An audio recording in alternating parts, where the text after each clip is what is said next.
In this Star Wars Gaming news update video, we'll be getting some insights on the upcoming strategy game. Produced by Respawn and developed by Bit Reactor from XCOM fame, this Star Wars game is flying under the radar, but it's very exciting. Before we do get into today's news though, make sure you do subscribe to this channel so you won't miss any future news updates on this game. It has been just over 2 years since this Star Wars strategy game was announced, and we've received a brand new interview along with some interesting hires for the game. This new game is being developed by a new studio called Bitreactor, who were founded by former XCOM developers. Respawn are also helping them produce this game. Speaking of Respawn, let's go through the first news of this video. So 2 key developers from the Jedi games at Respawn have left the company to work on this game at Bitreactor. Aaron Contreras, who was the narrative director on both Jedi Fallen Order and Jedi Survivor, is now the narrative director at Bitreactor on this Star Wars strategy game. Aaron was integral to the great stories found in those games, so it's fantastic to see him working on this new game. The same could be said about Danish Syed, who was the principal UI designer on Jedi Survivor. His work in that game is exceptional, and he led a fantastic team to do some great work. It's some of the best Star Wars UI we've ever seen. After leaving Respawn last year, he has since become the art director on this strategy game at Bitreactor, which is exciting. Back when this game was announced, it was also announced alongside a Star Wars FPS game from Respawn. As we now know, EA have just cancelled that FPS game from Respawn, along with laying off hundreds of people. Many fans have been wondering if this news does impact Bitreactor and their game. We have good news though. Bitreactor posted a statement on Twitter saying, "Last week was difficult for the industry, and more so because of our strong relationships within the other teams at Respawn. But for those asking, we are still hard at work, and our game was unaffected by last week's news."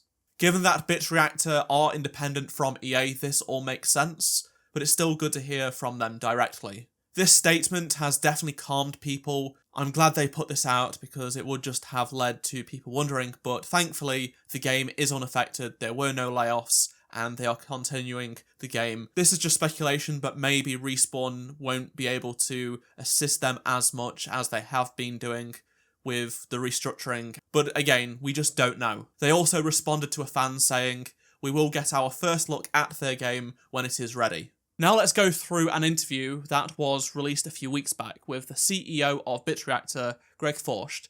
Some of his answers are really insightful for what we could see in regards to their Star Wars game. To get started, Greg says that making a strategy game is harder than people give it credit for.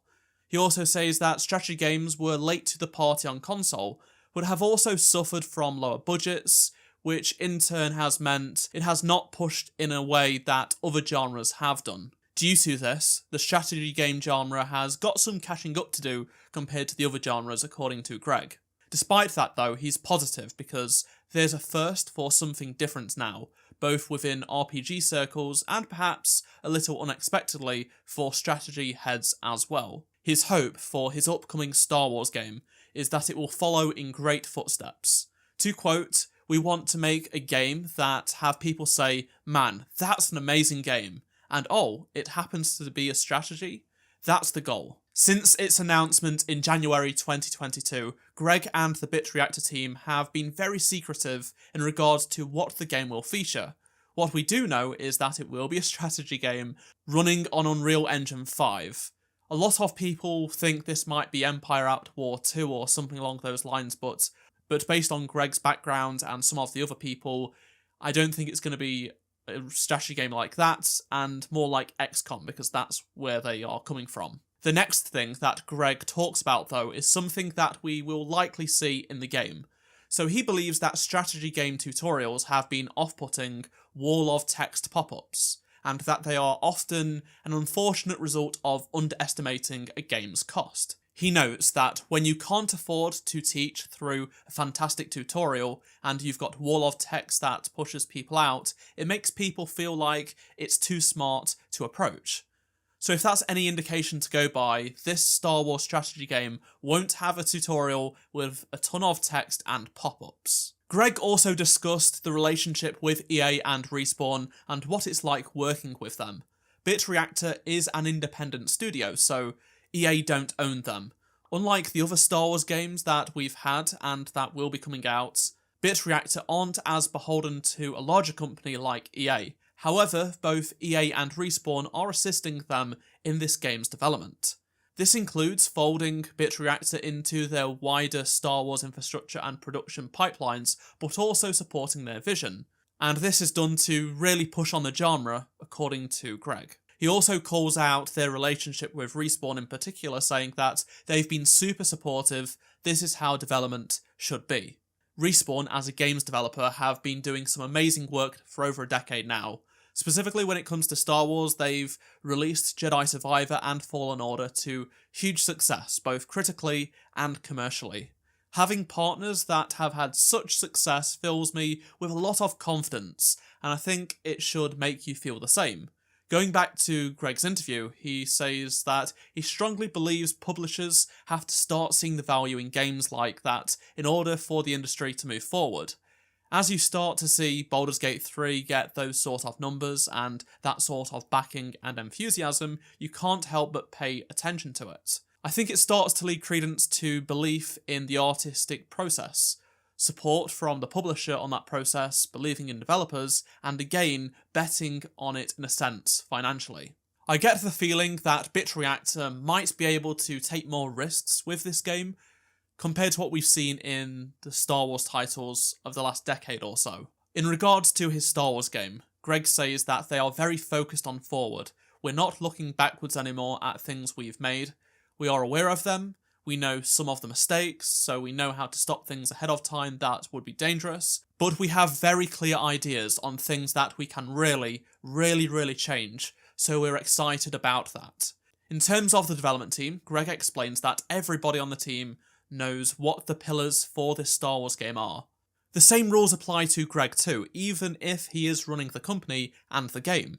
He notes that he can't deviate from the pillars, I can't just chase wild things, that keeps us true, and by having those pillars established, I think it really keeps us from being dragged off the path and chasing butterflies that may or may not pan out. He also touches on how he built the team. I mentioned this in a previous video that I covered regarding this game, but basically he decided that a little less than half of the development team are going to have a deep strategy pedigree, whereas the rest won't. So this is deeply intentional to bring people in with brand new ideas that haven't worked on strategy games. So they can be an artist, animator, or a creative director and still offer up new stuff. He says, bring it, tell me how you would make it, tell me what your experience as a developer has been in that genre, and is there a place where they cross. One example is how their cinematic director on the game just brings a totally different sensibility to all the camera work, because he's been on the Gears of War franchise since forever, whilst working at the Coalition. He has ideas that I never had, so for me, I'm just like, throw it all out there and I'll tell you where it crosses the line and I'll reel it back in. Bitreactor will also embrace things that they've never thought about or are new to them. Greg says that they really just want to make a great game that happens to be a strategy game. This is going to require them to try and look at those spaces and justify the box that people try to put games in. On top of that, Greg says that depth should not come at the cost of elegance at the end of the day. You should be able to have an absolutely gorgeous looking game that is also deep and you're not trading one for the other. That is really reassuring, I think, and to top it off, Greg suggests that the strategy genre is the one that has the most room to grow in, innovate and change, and have rich stories with immersive art, which seems to me that maybe that's what they're going to be looking to do within this Star Wars game. With Bitreactor being independent, Greg has been able to talk about this sort of stuff since it has been announced. We've not had this before in the last decade of Star Wars games. This is super exciting to hear about. We get some insights into a studio that is brand new and what they want to offer. They really want to innovate and push this genre forward, and I think it makes sense for a Star Wars game. Star Wars has been about innovation, but it's also for everyone, and this game should be accessible to lots of people, but also have depth for those that want that.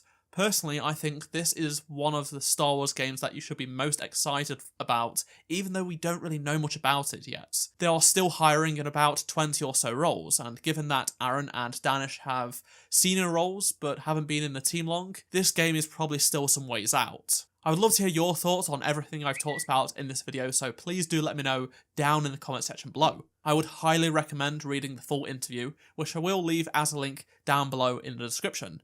If you enjoyed this video, please do drop a like, subscribe so you don't miss any future videos on this game, and if you did miss any of my previous videos, click on the playlist on screen right now, and I shall see you in my next video. Goodbye.